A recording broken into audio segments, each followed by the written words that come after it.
I never thought I'd witness such a scene.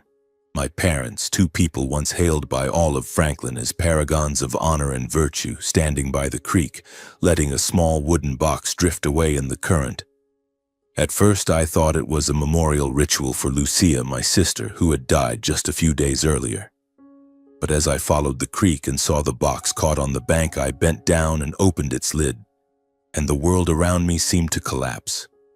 What was inside not only left me stunned, but also made me realize the honor the Beaumont family had always prided itself on was built on an unforgivable sin. Hello, my name is Mason Beaumont. I'm 31 years old, living in a tiny apartment in Nashville, where I spend my days with a camera, capturing the everyday moments people often overlook. The sunset peeking from behind an old rooftop, a child's smile on the street, or the breeze rustling through the trees. I love the freedom, the feeling of breathing without being scrutinized, unbound by names or reputations. But living like that isn't always easy, especially when you carry the Beaumont name, a name as heavy as a boulder pressing down on my shoulders since I was a child. I grew up in Franklin, Tennessee, about a 30-minute drive from Nashville. Our home was an old, sprawling estate with towering white columns and a meticulously tended garden that looked like a painting. People called it the Beaumont legacy, where 3 generations of my family had built an empire, not just of wealth, but of reputation. My father, Harrison Beaumont, was the head of the family. At 58, he still carried an air of authority. Tall, with neatly combed silver hair and piercing eyes that seemed to cut through any lie. He was a successful businessman who turned the family fortune into a symbol of Southern prosperity. But to me, he was like a king in his own kingdom, where everything had to follow his rules, from how we dressed and spoke to how we breathed. My mother, Beatrice, was different. At 55, she was elegant in every gesture, no matter how small, from the way she lifted a glass of wine to the way she smiled at charity galas.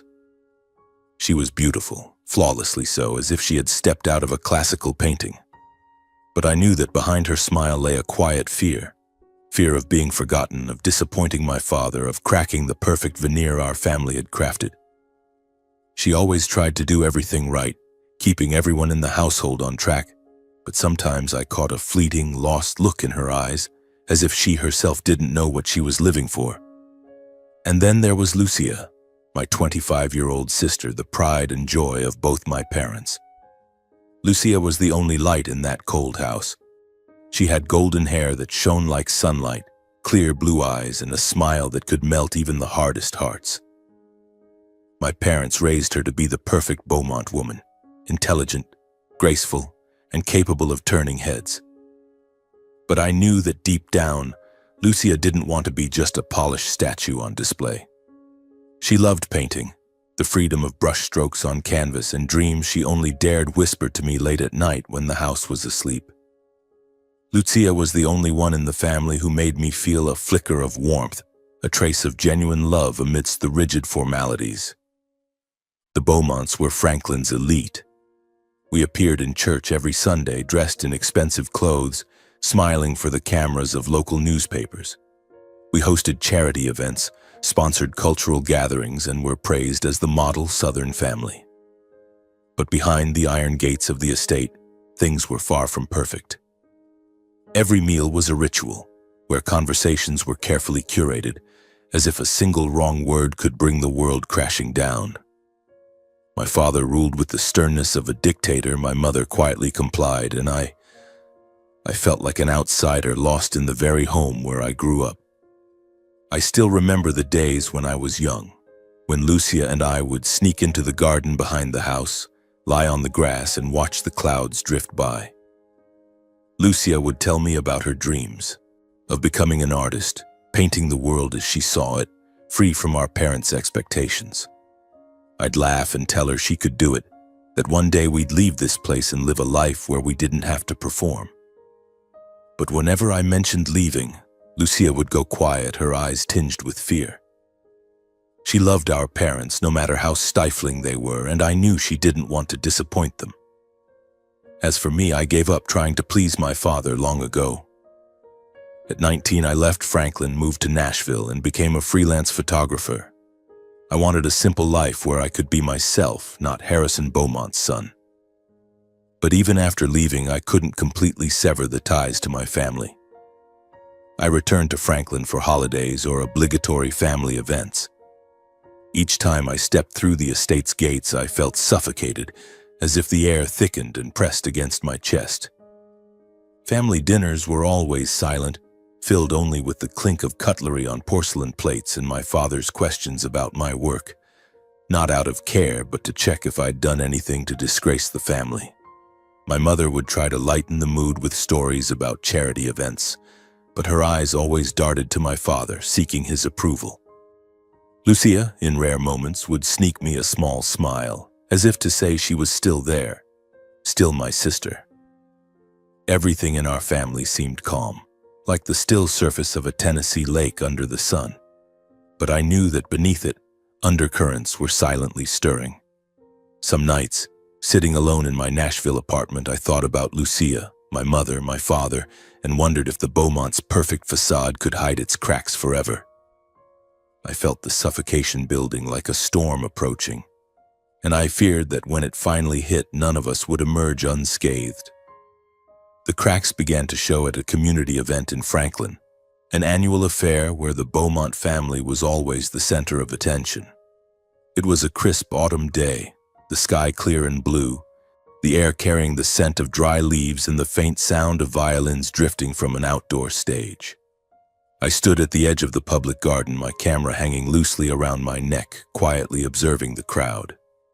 My father, as usual, was shaking hands with local politicians. My mother smiled gracefully beside the town's elite women, and Lucia, my sister, looked radiant in a pale green dress, moving through the crowd like a gentle breeze. But that day, I noticed something different in her eyes. There was a spark, not the polished glow honed by years of etiquette lessons, but a genuine light, as if she were guarding a secret. I didn't think much of it until I saw Lucia pause near a secluded corner of the event where a young man stood. He wore a simple white shirt with rolled-up sleeves, his brown hair tousled, and a smile as bright as sunlight.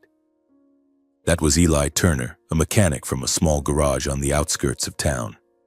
I'd met him a few times in passing in Franklin, a hard-working, down-to-earth guy who had a way of putting people at ease. Lucia and Eli were talking, starting with polite small talk, but their eyes lingered on each other longer than usual. From a distance, I sensed a shift in the air, as if an invisible thread had just been pulled taut between them. Their relationship bloomed quietly, like wildflowers growing between cracks in stone. Lucia started slipping away from the family's tedious gatherings, making excuses to go out, and I knew she was meeting Eli. They dated in secret, often in places where no one would notice. A small cafe on the edge of town or a quiet corner of a park at sunset. I caught them once driving past a riverside road.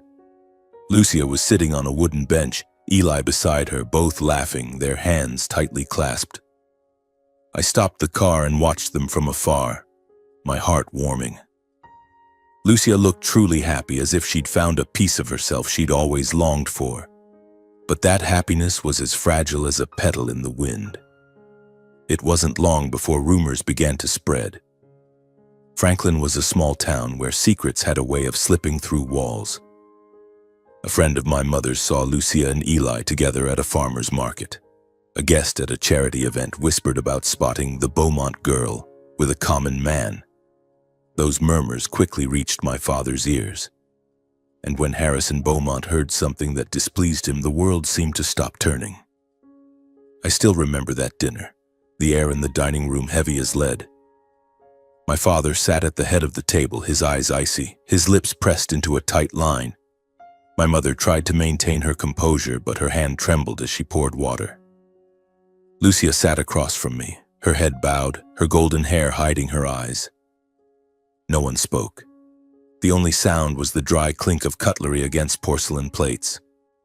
Then my father spoke, his voice low and sharp as a blade. "Lucia, where were you this afternoon?" She looked up, attempting a smile, but I saw her lips quiver. I was just taking a walk, Father." "A walk?" He raised an eyebrow, his gaze drilling into her. "With a mechanic?" The room froze. My mother stopped breathing, her hand clutching her napkin. I looked at Lucia, my heart pounding, wanting to say something to protect her, but my throat tightened. Lucia tried to respond, her voice barely a whisper. "He's a good person, Father." "He? Good?" My father cut her off, his voice booming like thunder. "A low-life, uneducated, nameless nobody, and you dare call him good?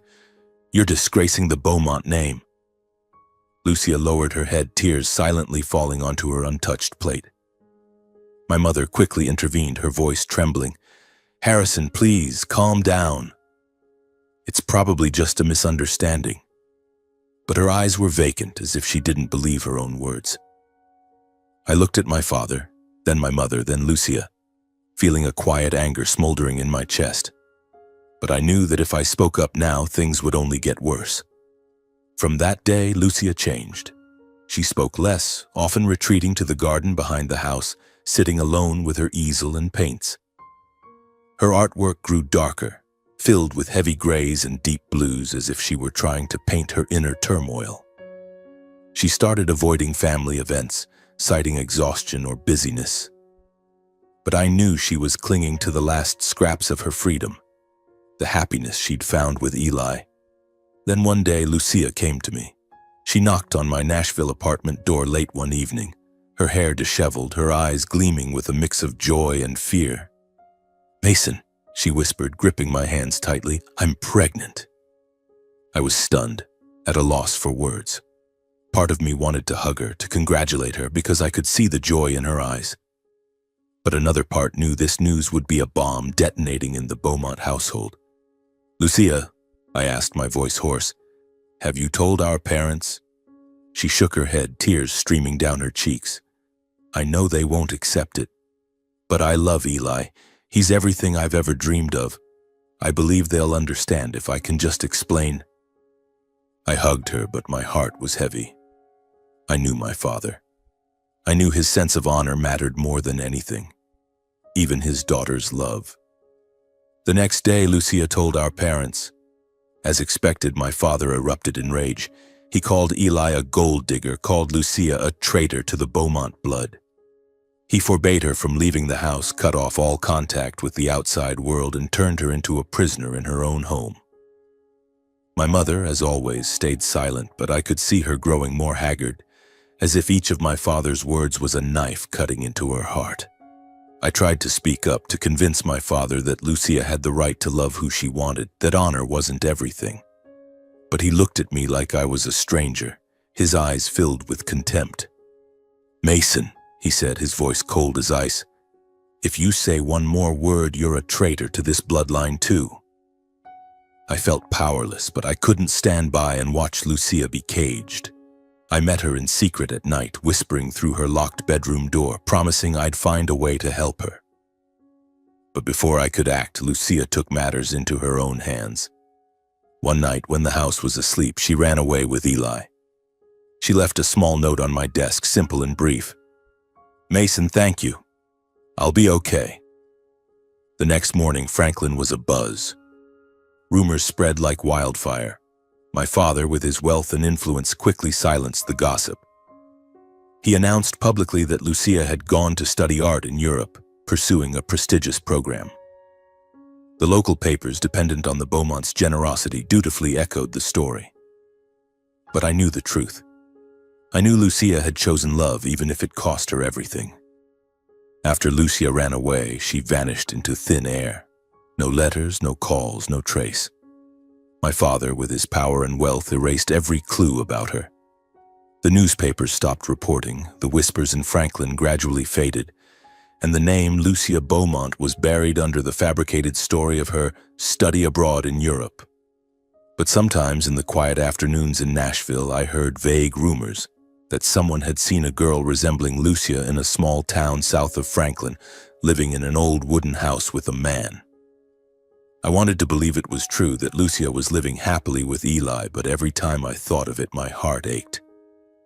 I hadn't protected her, hadn't kept my promise to help her escape the cage of our family. My father forbade mentioning Lucia's name in the house. Whenever my mother or I accidentally let her name slip, he would glare at us with icy eyes, his voice low and cutting. "This family has no such person." My mother would lower her head silent while I clenched my fists under the table, trying to suppress my anger. Dinners became a lifeless ritual where we sat together but felt like shadows, unable to meet each other's eyes. My mother grew thinner, her eyes red and swollen, but she never spoke. I knew she carried a heavy burden of guilt, but she chose silence, as she had her whole life to preserve the perfect image of the Beaumont family. Months passed, and Lucia's name was slowly forgotten in that sprawling estate. I returned to Nashville, resuming my photography work, but every time I picked up my camera, I saw Lucia's face in my mind. Her radiant smile, her dreamy eyes. I wondered where she was, whether she was happy, whether the child in her womb was born into love. But there were no answers. Only long nights spent sitting by my window, watching the city lights and praying for my sister. Then one morning, everything changed. I was in my apartment, brewing coffee, when the phone rang. My mother's trembling voice came through. "Mason, come home now. Something important has happened."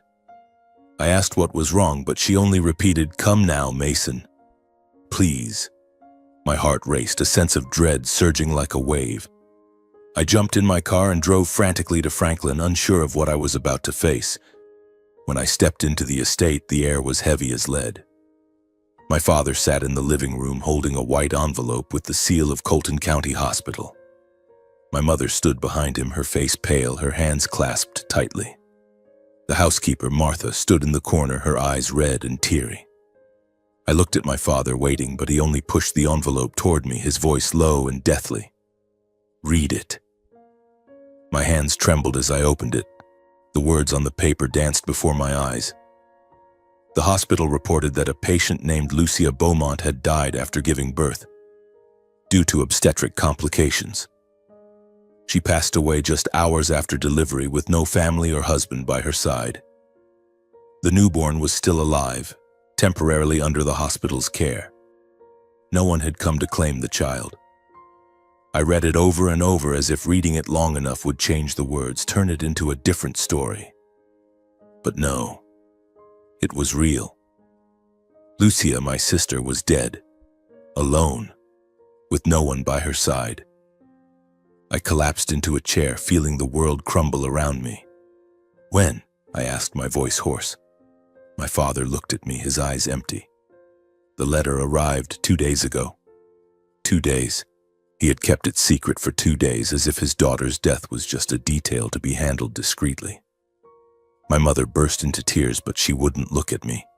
I wanted to scream, to smash everything, but I just sat there, numb, the image of Lucia's radiant smile now cutting into my heart like a knife. Lucia's funeral was held soon after, arranged meticulously by my father, discreet and elegant within the estate's grounds. Only a few close relatives were invited. No press, no outside guests, no whispers of the truth. My father wanted it kept within the family to protect the Beaumont reputation. He didn't even mention the baby, only saying curtly, "Everything has been handled." I looked at him, wanting to ask about the child, to know where it was, but his gaze was like a stone wall, stopping me. "Don't interfere, Mason," he said, his voice cold as ice. "This isn't your concern." The funeral took place on a misty morning. Lucia lay in a white coffin surrounded by lilies, her favorite flower. She looked peaceful, as if asleep, but I knew she was no longer there. My mother stood beside her, frail as a shadow, her eyes red but too dry for more tears. The few attendees, distant relatives and close friends, mourned the image of a dutiful, perfect Lucia, the ideal Beaumont daughter. No one dared mention the woman who had loved the wrong person, who had run away to live true to her heart. I stood before her portrait, overwhelmed with guilt. I hadn't protected her. I had left her alone in her final moments. Lucia didn't die from childbirth. She died because she was denied the right to live freely, rejected by her own family. After the burial, everyone quietly left. I asked my father about the baby again, but he turned away, saying I didn't need to worry. My mother looked at me, her eyes pleading, but she said nothing. I knew she was dying inside from the pain, but she lacked the courage to face the truth. That night, after everyone had left the cemetery, I stayed behind. The Franklin mist hung thick and cold, wrapping me like a damp blanket. I stood before Lucia's grave, quietly recalling the days of our childhood, when she'd grab my hand and run through the garden laughing amid falling petals. "Mason," she once said, "one day I'll paint the whole world and you'll capture it with your camera, okay?" I promised I would, but now I stood here before a cold gravestone with promises I'd never kept. I knelt down, placing my hand on the freshly turned earth, and whispered, "Lucia, I'm sorry." Tears rolled down my cheeks, blending into the mist. A few weeks after the funeral, I returned to the Beaumont estate to visit my mother. I didn't want to go, didn't want to step into that oppressive, gloomy space, but I couldn't leave her alone. She was growing frailer by the day, her eyes sunken as if her soul had left with Lucia. The air in the house was heavy, suffocating, like a living tomb. No one spoke of Lucia. Her name was taboo, as if she had never existed. My father maintained his steely exterior, controlling everything with cold precision. But I caught glimpses of a lost look in his eyes, as if he too was fleeing from his own shadow. My mother was quieter than ever, moving like a ghost, her hands trembling as she held her teacup. I wanted to say something, to break the deadly silence, but every time I looked into her eyes, I saw only unspoken pain. I couldn't bear it. I needed air, needed to escape the house that was choking me. I walked out to the garden behind the house where Lucia and I used to play as children. The garden was still beautiful, with neatly trimmed rose bushes and a small creek babbling over stones. I stopped by the creek, taking a deep breath, trying to find a shred of peace. There I remembered the time-lapse camera I'd set up months ago, when I'd wanted to capture the beauty of nature to escape the family's tensions. The camera was still there, hidden under foliage, silently recording every moment of the creek. I retrieved the camera and checked the footage, thinking the images might bring me some comfort. But when the screen lit up, my heart stopped. Just hours earlier, at sunset, the camera had captured something I never could have imagined. My parents appeared by the creek, their postures rigid, as if doing something they didn't want anyone to see. My father held a small wooden box wrapped in white cloth, his face tense, his eyes scanning the surroundings as if afraid of being caught. My mother stood beside him, her head bowed, her hands clenched tightly. Then, as if resolved, my father released the box into the creek. It floated silently with the current, bobbing gently in the ripples before my parents turned and walked away, as if nothing had happened. I stood frozen, gripping the camera, my heart pounding. What was that box? Why had my parents done this? A chilling sense of dread surged through me like a cold wave. I couldn't make sense of it, but I knew something was terribly wrong. Without thinking, I ran along the creek, my eyes fixed on the water, searching for the box. The creek wound through the garden, weaving between tree roots and stones. I ran nearly a mile, my breath ragged, my feet slipping on the damp earth, but I didn't stop. Then, among the tangled roots along the bank, I saw it, the small wooden box caught, swaying gently in the water. I rushed forward, the icy water soaking my shoes, but I didn't care. I lifted the box, my hands trembling. It was heavier than I expected, and as I touched it, I felt a fragile sense of life within. My heart raced, threatening to burst. I set the box on the bank, opened the lid, and the world seemed to stop. Inside, wrapped in a white cotton cloth, was a newborn baby. Its lips were bluish, its eyes closed, but its tiny chest rose and fell faintly. It was alive. I was stunned, unable to believe my eyes. This baby. I was certain it was Lucia's child, the grandchild my father had said was handled. My heart tore apart. My parents, the people who raised me, who taught me about honor and family, had done this. They had set the baby adrift in the creek, left it to die. The honor of the Beaumont family, which my father placed above all else, had turned him into someone I no longer recognized. I clutched the baby to my chest, pulling my jacket around it to keep it warm. Hot tears streamed down my face as I ran toward the main road. The sound of the creek behind me felt like an accusation echoing in my mind. I didn't know what to do, only that I had to save this child, to protect it from the world that had taken its mother. I ran, my heart pounding erratically, my breath coming in gasps, but I didn't stop. I couldn't stop. In that moment, I understood that the honor of the Beaumont family wasn't just a facade, it was a monster, ready to devour even humanity itself. My parents, for the sake of their so-called reputation, had chosen to abandon their own flesh and blood. I couldn't forgive them, couldn't comprehend it, but I knew one thing. I wouldn't let this baby suffer the same fate as its mother.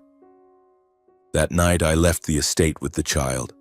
I drove to Nashville, holding it close, feeling its faint breath against my chest.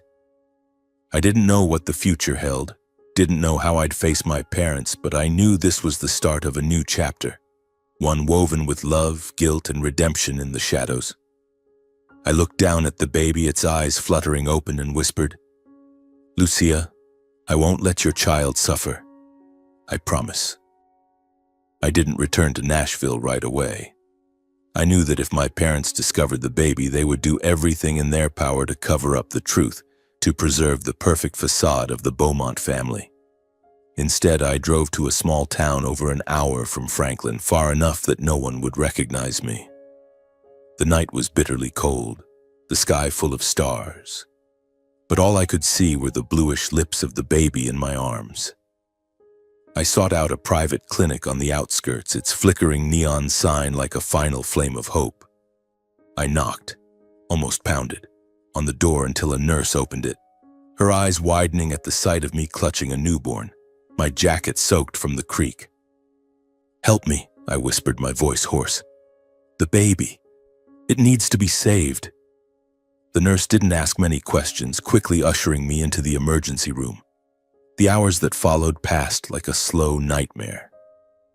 I sat in the hallway, my hands still trembling, the sharp smell of antiseptic thick around me. The doctor, a middle-aged man with calm eyes, worked tirelessly to save the baby.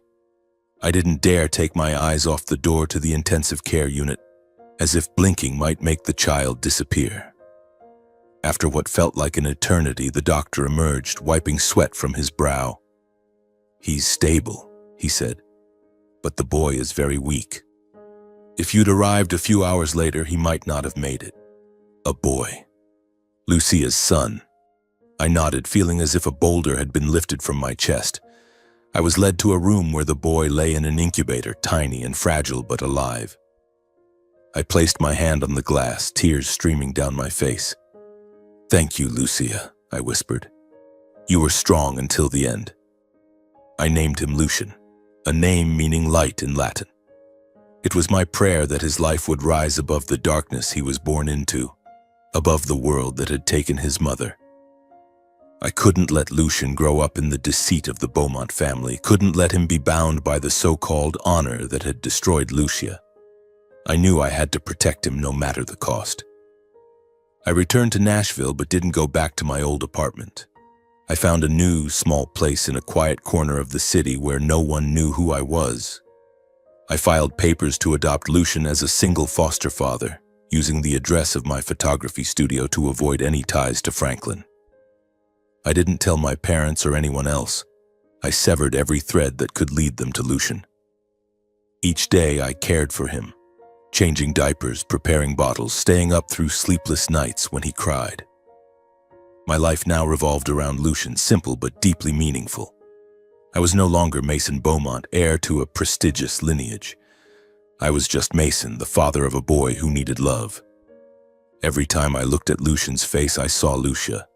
He had her clear blue eyes, the innocent smile she'd had as a child, and the serenity she had never been allowed to experience. Sometimes, when he slept, I sat beside him watching, and it felt like Lucia was still here, smiling at me. But then the memory of the creak, of the wooden box, yanked me back to reality. I couldn't forgive my parents, couldn't fathom how they could do it, abandon their own flesh and blood just to protect an empty reputation. In the long nights, with Lucian sleeping soundly, I sat at the kitchen table writing everything down. I recorded every detail. From the day I received Lucia's death notice to the moment I opened the wooden box by the creek. Those pages were like an indictment, a record of the Beaumont family's sins. I tucked them into a locked drawer, not for revenge, but to remind myself that I had to do right by Lucian. Under the dim light of my apartment, I vowed to raise him as my own, to give him a life of freedom, unbound by honor or bloodline. Lucian would not live in the cage Lucia had tried to escape. In Franklin, my parents carried on as if nothing had happened.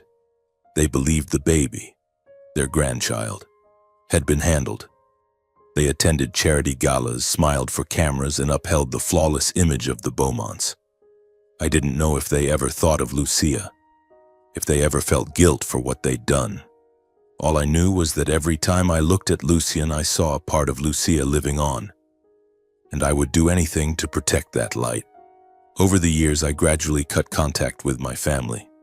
I still returned to Franklin for holidays, but only to check on my mother to make sure she was okay. Our visits were brief and awkward. My father still asked about my work, but never about my life. My mother looked at me with sad eyes, as if wanting to say something but lacking the courage. I kept Lucian a secret, ensuring they never suspected. I knew that if they found out about him, they would try to control him, to pull him into the world I'd sworn to shield him from. But deep down, I knew the truth couldn't stay buried forever. One day, those pages in the locked drawer would be opened. And when that happened, the honor my father had guarded his entire life would crumble. I didn't long for that day, but I didn't fear it either. I had chosen my path, one of love and redemption, the path Lucia hadn't been able to walk to the end. 8 years have quietly passed since the night I left the Beaumont estate, holding Lucian in my arms, and I've learned that true love lies not in grand promises but in simple moments. A hug, a smile, or the look in a child's eyes that melts your heart. I'm now a quiet man, living discreetly in a small house on the outskirts of Nashville. The house is nothing special, a few framed photos on the walls, a cluttered workspace filled with papers and cameras, and a colorful little room for Lucian. Our life is simple, sometimes challenging but brimming with love. I work freelance, taking photos for local magazines and occasionally larger projects in distant cities. But no matter how busy I get, I always make time for Lucian, the 8-year-old boy who has become the center of my world. Lucian is a remarkable child. He's intelligent, sensitive, and has a talent for painting that leaves me in awe. Every time he picks up a brush, it's as if Lucia comes alive again. His strokes are vibrant yet gentle, like the dreams his mother once poured onto canvas. He loves sitting for hours by the window, painting fields, streams, or simply the sunlight glinting on leaves. I often stand quietly watching him, my heart aching at the sight of his clear blue eyes. So like Lucia's, as if she's still here through him, reminding me of my promise. Our life isn't always easy. Some nights I lie awake worrying about money, Lucian's future, and whether I'm doing enough to give him a good life. But every time he runs to me, wrapping his arms around me and shouting, "Dad Mason, look at this painting," all my exhaustion fades. I'm not his biological father, but to me, Lucian is everything. I've taught him how to tie his shoes, hold a camera, and face tough days with a smile. I want him to grow up believing that life, however harsh, is always worth loving. There are times when work takes me away and I can't bring Lucian along. On those occasions, I reluctantly send him to Franklin to stay at the Beaumont estate with his grandparents for a few days. The first time I did this, my heart twisted with fear. I was terrified my parents would suspect something, that they'd look into Lucian's eyes and see the truth. To prevent that, I crafted a story.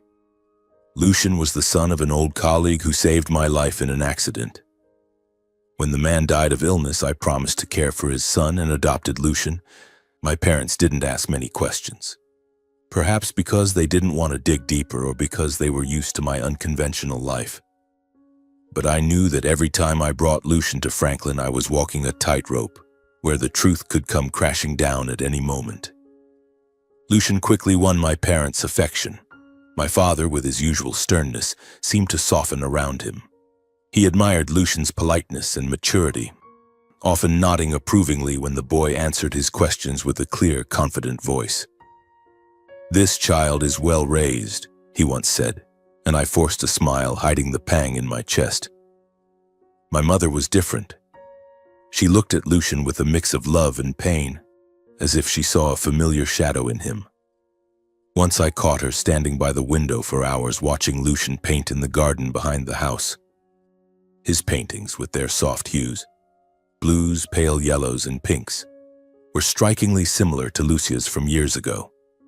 I saw her eyes well up, but she said nothing, turning away as if afraid that looking too long would break her. I knew my mother sensed something, though she never spoke of it. There were moments when she held Lucian, stroking his hair, and I saw her hands tremble.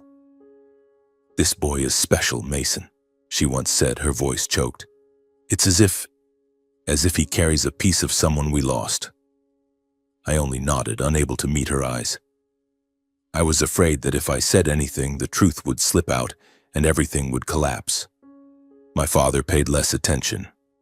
To him, Lucian was just a well-mannered child with artistic talent, proof that I had finally done something right. But for my mother, I knew her heart was stirring. Every time Lucian painted, every time he smiled, it was as if she saw Lucia, the daughter she hadn't protected, hadn't had the courage to hold on to. I wanted to tell her the truth, to shout that Lucian was her grandson, the blood of the Beaumonts. But I couldn't. Not out of fear, but because I didn't want Lucian to be dragged into the world that had taken his mother. Each night as Lucian slept soundly, I sat by his bed watching his peaceful face under the glow of the nightlight. Those moments made me realize that the truth, no matter how hard I tried to bury it, was finding its way back. It lived in Lucian's eyes, in his brushstrokes, in the way his smile mirrored Lucia's. I knew that one day I would have to face my parents, Franklin, and the world. But I also knew that when that day came, I wouldn't let Lucian suffer as his mother had.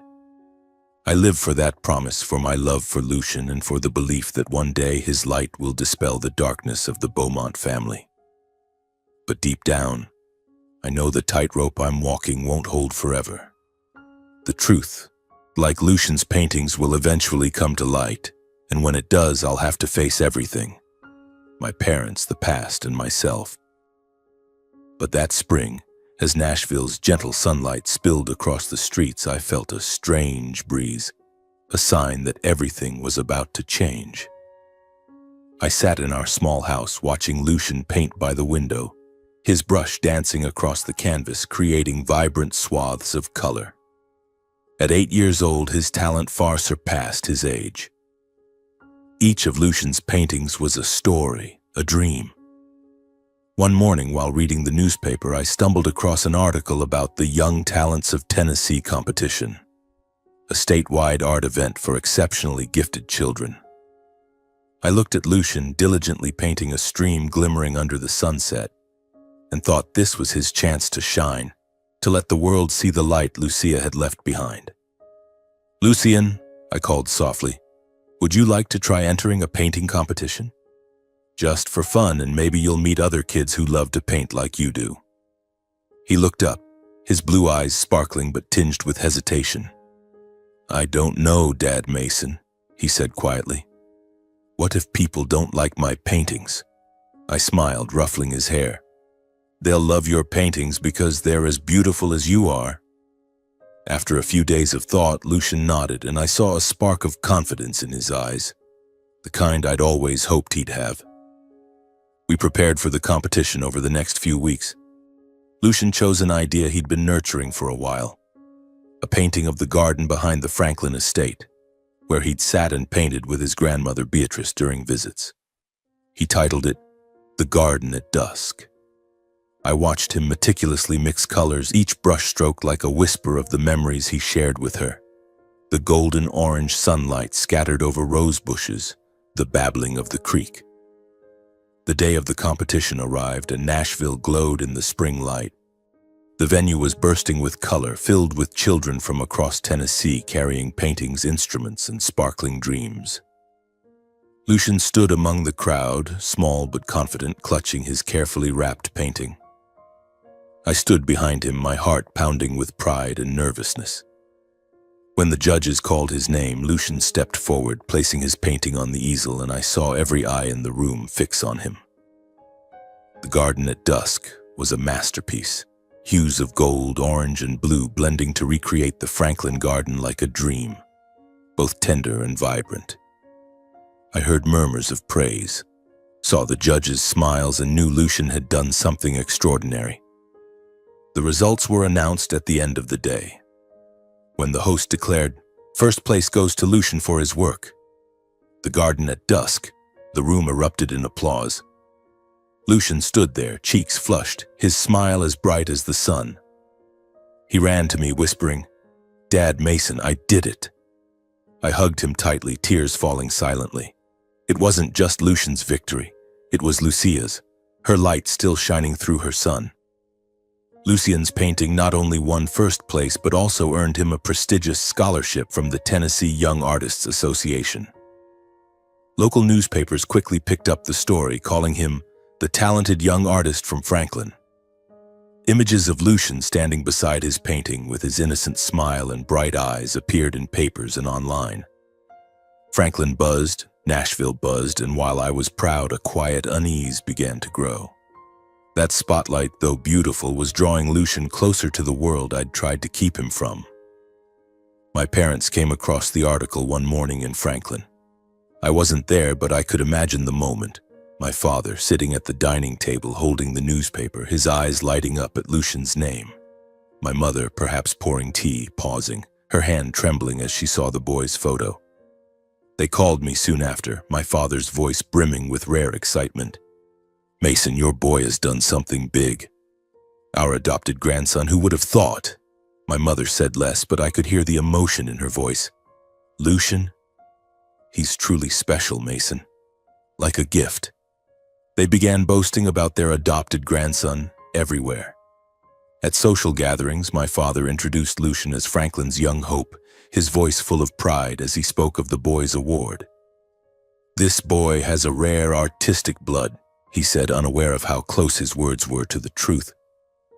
My mother smiled, but I knew her heart was a sea of emotions, pride, guilt, and a vague pain she couldn't name. She often told me about Lucian's visits to Franklin, how he sat painting in the garden, how his artwork reminded her of Lucia's. "There's something about that boy," she said, her voice trembling, "as if he belongs here." I watched from a distance, both joyful and wary. I was happy that Lucian was loved and recognized, but I feared that this spotlight would start to crack the secret I'd kept for 8 years. Every time my parents mentioned Lucian, every time they bragged about him, I felt the fragile tightrope I was walking tremble. The truth about Lucian, that he wasn't the adopted son of a colleague but their grandson, Lucia's son, was closer than ever to surfacing. I looked at Lucian, the boy with the radiant smile, and wondered if I could protect him from the storm that was coming, or if he would be the one to bring it all to light. I decided to return to Franklin, bringing Lucian with me. It was a spring afternoon with soft golden sunlight stretching across familiar roads. Lucian sat in the back seat, clutching a small sketch pad, softly singing a lullaby I used to sing to him. I glanced at him in the rearview mirror, my heart aching at his smile, so like Lucia's. I knew today would be the day everything changed, the day I'd face my parents, the past, and myself. In my coat pocket, I carried an old envelope containing copies of the hospital records and Lucian's birth certificate, papers I'd kept hidden for 8 years. They felt as heavy as lead, as if carrying the weight of the Beaumont family's sins. When we stepped into the estate, the air was as somber as ever. My father sat in the living room reading a newspaper, his eyes as sharp and cold as always. My mother stood by the window holding a teacup, her gaze distant as if lost in some faraway place. Lucian ran to her, calling Grandma Beatrice with a cheerful voice, and I saw her smile, but it was laced with pain. My father looked up, nodding at me, his voice low. "Mason, you're back. And our talented boy, too." He glanced at Lucian, a flicker of pride in his eyes, but I knew he still saw him only as an adopted grandson, part of the story I'd fabricated to hide the truth. I smiled at Lucian to reassure him, then said gently, "Lucian, why don't you go play in the garden for a bit? I need to talk to Grandpa and Grandma." He nodded, still carefree, and ran out to the front garden with his sketch pad, where the spring sunlight danced over the rose bushes. I waited until the door closed, until Lucian's footsteps faded into the sound of the babbling creek, before turning back to my parents. I took a deep breath and placed the envelope on the table in front of my father. "Dad, Mom," I said, my voice calm but firm, "I have something to tell you." My father frowned, setting the newspaper down. My mother turned, her teacup trembling in her hand. "Lucian isn't the adopted son of a colleague," I said slowly, as if afraid I'd lose my courage if I spoke too quickly. "He's Lucia's son, your grandson." The room fell silent, as if the air itself had stopped breathing. The ticking of the wall clock marked the slow seconds, counting down the final moments of the honor my parents had so proudly upheld. My father froze, his hand trembling slightly, his eyes locked on the envelope as if unable to believe what was before him. My mother stumbled back a step, her teacup crashing to the floor, shattering into pieces. Tears streamed down her cheeks, and I saw memories flooding back in her eyes. "No," she whispered, her voice choked. "It can't be." But as she looked through the glass door toward the garden, I knew she saw the truth. Lucian's blue eyes, his smile so like Lucia's, the brushstrokes that carried her spirit, all undeniable proof. My father remained silent, his hands gripping the edge of the table as if trying to keep himself from collapsing. I opened the envelope, pulling out the hospital records and birth certificate, and placed them before him. "This is the truth," I said, my voice steady but heavy. "Lucian is Lucia's son, the child you left in the creek, the child you said was handled." The air grew thick, as if all the oxygen had been sucked out. My father bowed his head, and for the first time in my life I saw him speechless. He looked at Lucian, the boy with his daughter's eyes, and I saw the collapse in his gaze. Gone was the commanding presence, the cold control. Only a man remained, facing his own guilt. My mother stepped to the window, trembling as she placed a hand on the glass, looking at Lucian. "Oh, Lucia," she whispered, as if seeing her daughter through the boy. I stood there, silent, not accusing, not angry. I felt only the weight of 8 years lifting, as if I'd given the truth back to Lucia, to myself. Finally, my father spoke, his voice broken and hoarse. "Mason, I'm sorry." It was the first time I'd ever heard him apologize, and it felt like a knife, both painful and freeing. He looked at Lucian, tears rolling down his weathered face. "I was wrong. So very wrong." The truth was out. The honor my father had guarded with lies crumbled, leaving only regret and belated love. I didn't hold a grudge. I only sighed, as if shedding the burden I'd carried for 8 years. In that moment, the Beaumont family stopped speaking of honor for the first time. There were only 3 generations standing together. My parents, me, and Lucian, with tears, forgiveness, and a new beginning. I looked at Lucian, the boy, still blissfully unaware but smiling, and I knew that no matter how painful the past, we still had a chance to start over, to love each other truly. In the days that followed, the Beaumont estate was cloaked in an unfamiliar silence. My parents, once the centerpiece of Franklin's social scene, all but vanished from public view. Gone were the charity galas, the perfect smiles for cameras, the articles praising the South's model family. My father, Harrison Beaumont, the man who once stood tall like an oak, now seemed aged by decades. He spoke less, often sitting alone in his study, his gaze lost in the garden where Lucia used to paint. My mother, Beatrice, moved like a shadow through the house, her hands perpetually clasped as if trying to hold on to something slipping away. They were confronting their consciences, the mistakes they had tried to bury, and I knew they were in pain. I returned to Nashville, resuming my life with Lucian. I no longer avoided my parents, but I didn't seek them out either. My focus was on the boy, on mornings taking him to school, afternoons painting with him, and nights singing him to sleep. Our life was simple, sometimes strained but filled with joy. Lucian grew every day, his smile as bright as the sun, his paintings more beautiful than ever. Each time he picked up a brush, I saw Lucia, as if she lived on through her son's every stroke. All I wanted was to keep Lucian's world peaceful, to ensure he never bore the wounds his mother had carried. But one day, everything changed. It was a fall afternoon with golden leaves carpeting Nashville's streets. I had just returned from work when I saw a familiar car parked outside my house, my father's sleek black Lincoln. My heart raced, not out of fear, but because I didn't know why they were here. Lucian was playing in the front yard, wielding a stick as a pretend sword, laughing as he chased a butterfly. My parents stepped out of the car, their movements slow as if carrying the weight of a world full of guilt. My father, in a dark suit, looked weary but maintained his stern demeanor. My mother, with a silk scarf around her neck, had red-rimmed eyes that lit up when she saw Lucian. "Lucian!" she called, her voice trembling. The boy looked up, his smile radiant, and ran to hug her. "Grandma Beatrice!" "Grandpa Harrison!" he cheered, blissfully unaware of the storms that had swept through this family. I stood on the porch watching them, my heart constricting. My parents knelt down, embracing Lucian, and I saw tears stream down my mother's cheeks. My father ruffled the boy's hair, his eyes softer than I'd ever seen, as if he were trying to find a piece of Lucia in his grandson. They didn't say much to me at first. We sat in my small living room, Lucian playing with his paints in the corner while my parents sat across from me, their hands clasped tightly. "Mason," my father began, his voice hoarse, "we're here for Lucian. We want to be part of his life." My mother nodded, tears falling again.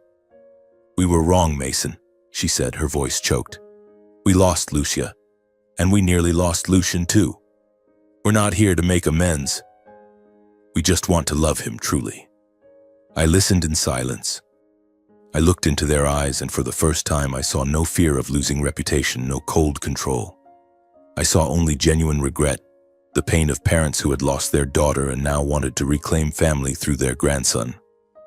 I nodded, saying little. "All right," I said softly. "But everything has to be for Lucian. Not for reputation, not for the Beaumont name. Only for him." From then on, my parents began visiting Nashville regularly. They brought small gifts for Lucian, a new set of paints, a picture book, or simply a cake my mother baked herself. They provided financial support so I could enroll Lucian in advanced art classes where he could nurture his talent. But more importantly, they spent time with him. My father, once so stern he made the whole house tremble, now sat for hours listening to Lucian talk about his paintings, nodding with genuine interest. My mother held his hand, taking him for walks in the park, her eyes lighting up every time he smiled. Those moments were simple, but to me they were worth more than any reputation. Slowly, we became a family again. Not the perfect family of charity events or newspaper articles, but a real one. Meals at my small house were now filled with Lucian's laughter, my mother's stories, and even my father's clumsy questions about painting. I watched them and I felt at peace. The past couldn't be changed. Lucia was gone and the wounds she left remained. But I understood that people could choose to live differently, to choose genuine love over empty pride. One afternoon, as Lucian painted in his room, my parents sat with me on the porch. My father looked into the distance, his voice low. "Mason, you've done what I never could. You've given that boy a real life." My mother took my hand, tears streaming down her face. "Thank you," she said, "for keeping Lucian, for keeping a piece of Lucia." I said nothing, only nodded, but in my heart, I knew this was what I'd always wanted. A family that didn't need to be perfect, just brave enough to love each other truly. Our family life gradually became simpler and warmer. I continued my photography work in Nashville, but now my camera didn't just capture moments of nature or strangers. I photographed Lucian, painting, running in the park, laughing brightly with his grandparents. I captured our modest dinners where my father shared stories of his youth, my mother smiled gently, and Lucian chimed in with innocent questions. These photos weren't perfect, not staged like the ones from the Beaumont's charity galas, but they held love, the kind I'd spent my life searching for. My father, Harrison Beaumont, once a symbol of power and prestige, changed. He stepped away from the business world, abandoning high-stakes meetings and million-dollar deals. Instead, he devoted himself to charity, funding art scholarships for underprivileged children. I saw him at small exhibitions in Franklin, standing among kids listening to their dreams. Once he brought Lucian to one of these events, and I saw him smile as the boy pointed to a painting and said, "Grandpa Harrison, this looks like the one I did at home." My father patted his shoulder, his eyes alight, not with the obsession for honor, but with the warmth of a grandfather learning to love. My mother, Beatrice, also found a way to heal.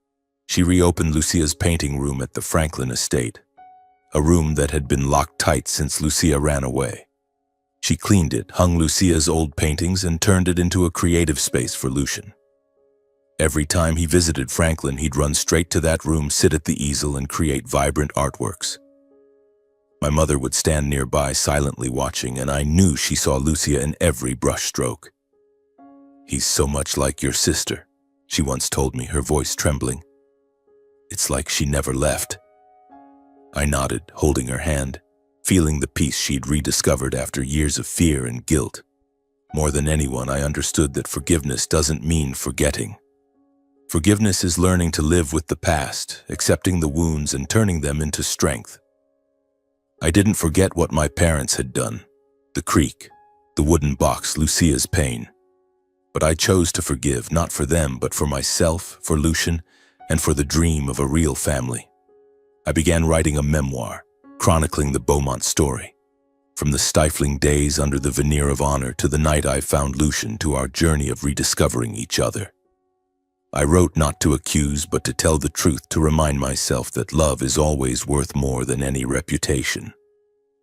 The memoir ended with a line I wrote on a long night as Lucian slept beside me. "No honor is worth sacrificing love. No tradition is nobler than compassion." Years later, when Lucian was older, he found the memoir in an old drawer. He read it page by page, line by line, and I saw his eyes well up as he came to hug me. "Dad Mason," he said, his voice choked. "Thank you for keeping me, for telling me about Mom." I held him tightly, tears streaming down my face.